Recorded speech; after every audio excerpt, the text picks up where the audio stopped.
The last year has seen a revolution. More than 3 billion people have access to AI chatbots. They're being used at home and at work, and every organization needs to understand that employees are using them somewhere, and vendors are using them somewhere, and customers are using them everywhere. They're part of our world now, and we all need to learn how to work within this new world. These tools are incredibly powerful, but how many people know how to use them safely and wisely?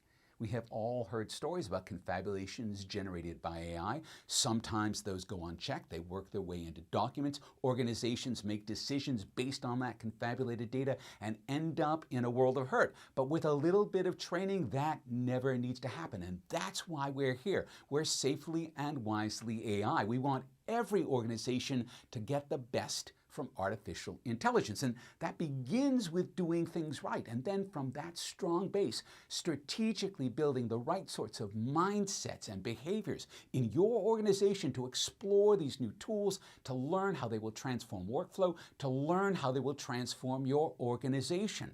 That's wisdom. Safelyandwisely.ai.